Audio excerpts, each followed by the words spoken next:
dans Au-delà du réel, Histoire mystique, la chaîne qui vous fait découvrir les expériences extraordinaires et mystérieuses. C'est l'histoire d'une dame prise au piège par sa voisine. Faisons donc attention à qui nous choisissons d'accorder notre confiance. Bien avant d'écouter cette histoire, si vous êtes nouveau sur notre page, je vous invite à vous abonner, à commenter, à liker, à partager et à activer la cloche de notification pour ne rater aucune de nos émissions. Si vous avez des histoires à partager, contactez les numéros affichés à l'écran et envoyez votre histoire par notre vocale WhatsApp et nous la diffuserons sur notre page pour en faire profiter le plus grand nombre. N'oubliez pas que notre objectif est de sensibiliser et d'aider ceux qui nous regardent à éviter des situations similaires tout en offrant une chance aux témoins de trouver des solutions grâce aux réactions en commentaire. Écoutons donc cette histoire. Amis auditeurs de la communauté Au-delà du réel, bonsoir. Ce soir, je veux vous raconter une histoire qui se passe en Côte d'Ivoire. C'est l'histoire de la meilleure amie à la femme de mon oncle. Donc, elle était une jeune femme qui vivait dans un quartier tranquille, paisible. Et en face d'elle, elle avait une voisine qui était un peu plus âgée qu'elle. Du coup, un jour, la voisine lui a demandé: « Ah, il y a tel modèle que tu avais porté la dernière fois. Est-ce que tu pourrais me prêter les modèles, pour que je puisse reproduire ?» Donc, sans arrière-pensée, elle est rentrée dans la chambre, elle a ouvert son placard et puis elle a remis les 2 modèles à la dame. Donc, 3 mois se sont écoulés sans que la dame ne lui ramène les habits. Et pourtant, elle était juste en face de chez elle. Donc, un jour, elle a décidé d'aller au marché et elle se dirige sous un hangar. Hangar là même, il y a les villageois qui sont là-bas plein.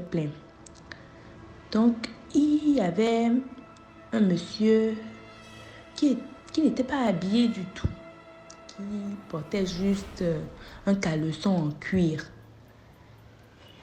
Et elle a remis 500 francs à la dame. Elle a demandé à la dame qui servait la boisson locale de vendre de la boisson à ce monsieur-là. Et de lui en redonner s'il finissait sa calebasse.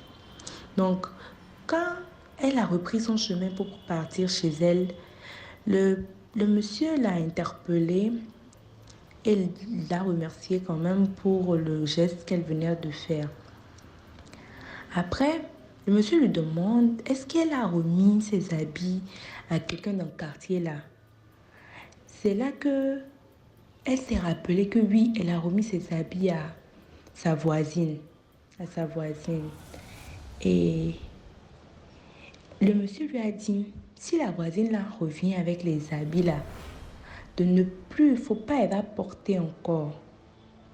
Sinon elle va devenir folle. Donc, quand elle est arrivée à la maison, tout de suite, elle a couru, elle allait voir son mari. Quand elle a raconté l'histoire à son mari s'est fâché. Donc, le jour où la dame a ramené les habits, le monsieur a pris les habits là, il allait déposer sur un vaudou, sur un gris-gris. Donc, il lui a dit que si, est-ce qu'on peut rendre fou un gris-gris? Si le gris-gris là va devenir fou, c'est que on va faire un retour à l'envoyeur, c'est que c'est elle-même qui va devenir folle en fait.